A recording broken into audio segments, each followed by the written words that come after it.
going to start the second half of our conversation with Joan Blades, and we've already learned in the first half what an amazing person Joan is. I'm calling her a pioneer, but I think I have to find a bigger word. Maybe during the second half here I'll find a bigger word. And up until now we understand that she had a vision for the country, that it needed to move forward and kind of move on, as she defined it, past the Clinton impeachment process. And I agree with her. We should have moved on.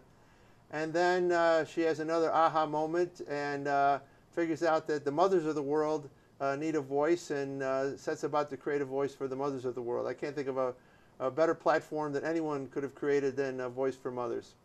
Well, as you might imagine, she's now on to a whole new place and a whole new theme, and she has started a movement called Living Room Conversations. So in the second part of our interview here today, we're going to drill down and spend time with Joan talking about Living Room Conversations. Joan, welcome back. Thank you for having me. So we already know that you have these aha moments, which I'll call them, and the next thing you know, they turn into these amazing adventures. Somewhere a few years ago, you had an aha moment called Living Room Conversations, or you had an aha moment that became Living Room Conversations. So what was that about? My top concern is actually climate change, because if the world as we now know it is not able to support our children, that's a huge problem. And as a parent, it doesn't have to be, this is absolutely happening. If there's even a 10% chance of this, it's not acceptable. You don't let your kids play Russian roulette. So back in 2004, I was invited to help with a gathering of a group called Reuniting America, and actually engaged deeply in that, and had the opportunity to meet with a number of leaders on the right, including leadership of the Christian Coalition. And at that time, I was able to ask about why they weren't concerned about climate. And the answer was, it's not very high on our list of priorities. We're not thinking a lot about that. That conversation deepened, and we had another large group gathering where we focused on climate, and Al Gore actually came. And in fact, the top communications person for the Christian Coalition, Michelle Combs, ended up attending Al Gore's one of his climate trainings. And she has started an organization called Young Conservatives for Energy Solutions. I realized at a certain point about 5 years ago that could not happen today, that our division has become more and more impenetrable between right and left, especially on the issue of climate. And that at this point, even if we were able to convince people that are on the right that climate's a huge issue, and some people do believe it's a substantial concern, the way our leaders are working together is so adversarial that the solutions they would create would not be equal to the need for solving the problem. Look at how we've dealt with our healthcare. We've got the world's most expensive healthcare system per capita, and yet we're not in the top 10 in terms of outcomes. We're not in the top 20 in terms of most outcomes. And this is adversarial problem-solving capacity, because we have our Democrats in a defensive crouch, our Republicans attacking to get rid of Obamacare, where what good leadership would do is actually be working collaboratively. Okay, how can we make this better now? We've done this much, what can we do next? And it's all about the fight. It's not about creating the best possible outcome using the best ideas everybody has. That's what we're going to have to do to solve the climate problem. And I'm seeing so many citizens get together in person. They are caring, they're intelligent. We have divided ourselves so much that we don't see that in each other anymore. And so living room conversations are an opportunity for citizens that have not had the opportunity to talk, to sit down and really listen to each other, to find that they have shared values, and that in fact, when they get to the topic, because living room conversation is structured where it's just two friends, each invite two friends, so that's only 6 people. And it's a warm environment, a living room or a church basement or a library, you know, whatever you've decided is the most comfortable place for you and your friends. We've created a safe structure where you create the first relationship, and then once you have some relationship, you talk about the topic that you're interested in and you've agreed to talk about. And then the closing is just reflection on what you've heard, if anything has changed for you, if you've seen any common ground. And so it's a small step forward for people, but it's a huge step in that we start to see that we like each other and we can work together. We've had a segment on our show where I updated the viewers on some research that was done by Pew recently, and basically finding that people are living in these silos, and the silos are more polarized than ever, and the people on the right, or the conservatives, or whatever you want to call it, that's who they hang out with, that's who they talk to. The people on the left are hanging out together, that's who they talk to. Somehow you have a vision to break down this scenario and get people, I don't necessarily even want to say back to the center, just get people communicating, and then I think once they start communicating, perhaps solve problems together. Is that the vision? That is the vision. And it is true that as we have become more and more siloed, we actually make each other more extreme in our differences. And our media has become siloed too, so we're having separate facts, which creates a dysfunctional democracy ultimately. So being a grassroots organizer and believer, I believe that if we can start having respectful conversation and relationship at the grassroots level, it will create support for that to happen at the leadership level. I actually had the opportunity to co-host a living room conversation in my living room with Mark Meckler, who is a co-founder of Tea Party Patriots. One of our friends said, the leader of the Tea Party, leader of Move On, they should get together.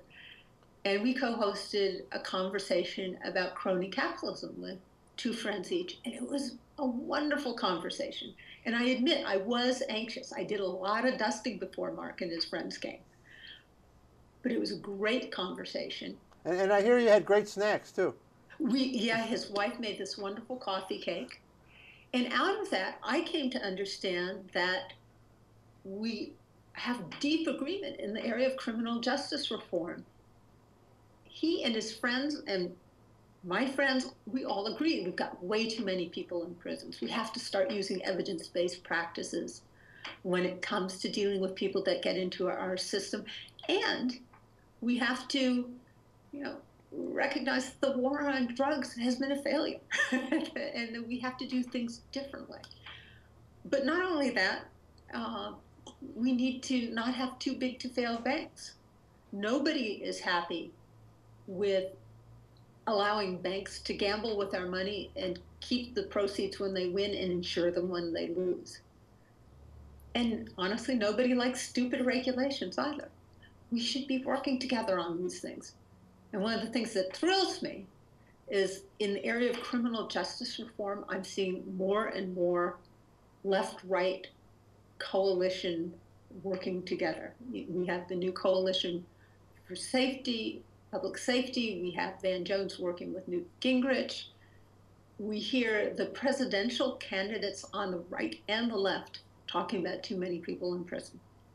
This is progress, and we need to keep that knowledge that when we work together, we can start making things happen in a much more effective way. So when people get together to have this living room conversation, it's a group of 6, as you said, two hosts, and they each pick 2 friends. how does the topic get selected? The topic needs to be something both hosts care about. So you first, as a host, you want to find a friend with a different viewpoint, because if it's two friends with the same viewpoint, it's not, you don't need the structure in the same way. This is to help people feel safe and comfortable and go into territory that they might not otherwise explore with people with different viewpoints. So one friend with a different viewpoint, which some people do have trouble with. And what I can say is it is achievable, because otherwise I would not have been able to have my conversation with Mark. That was a friend of a friend introduced me to Mark. Living Room Conversations has a website that has topics as one of the bars at the top. And it's an open source project, so people can use it any way that works for them. We're trying to collect all the good conversations that people have, and we have a lot of topics listed now where it has the guidelines, where everyone agrees to guidelines that are basically what you learned in kindergarten. Be respectful, take turns, own your part of the conversation.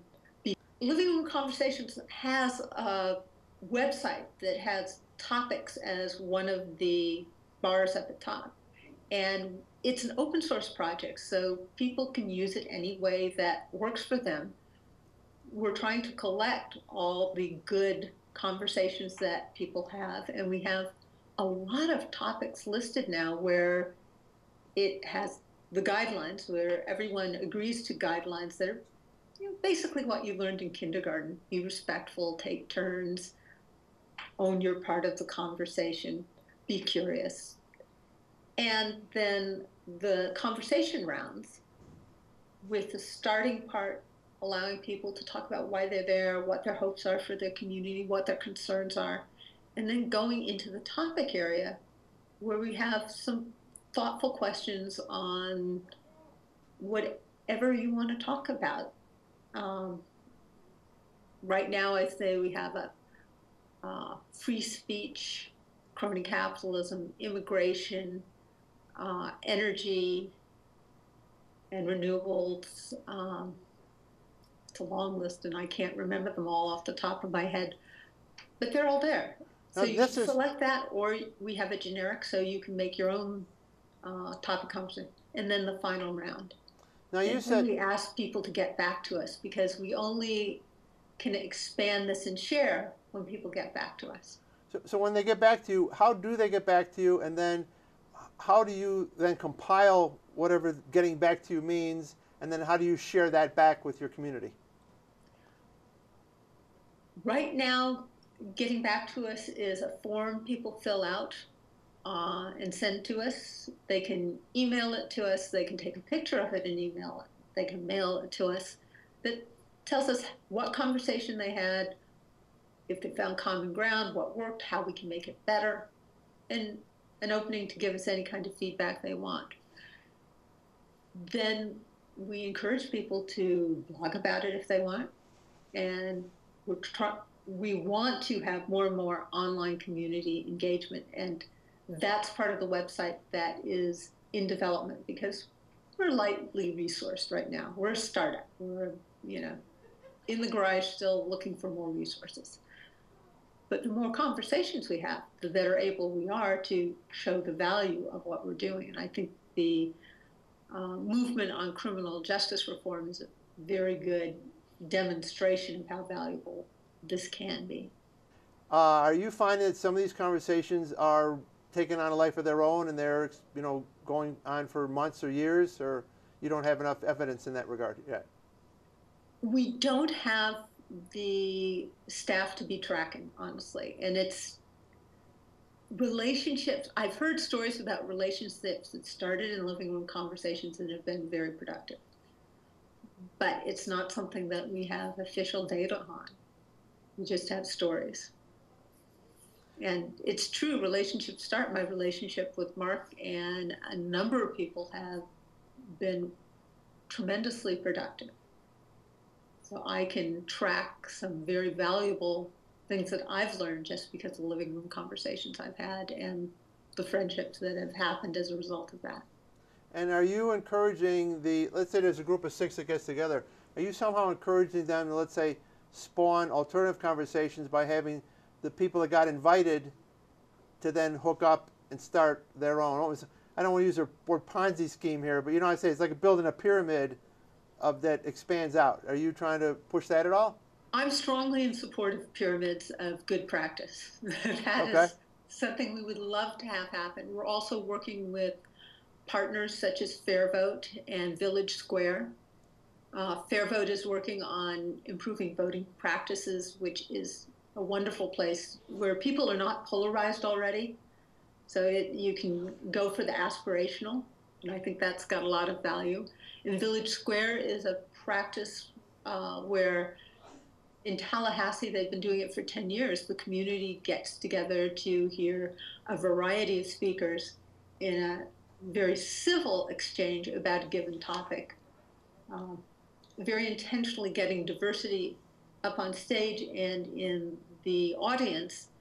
And we're working with Village Square and when you go home, you can have a living room conversation.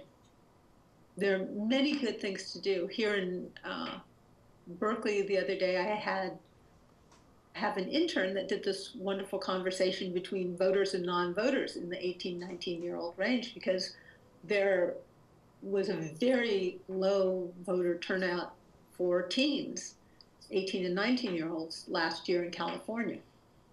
And that was a fascinating and valuable conversation too. There are all kinds of differences that one can explore in this format.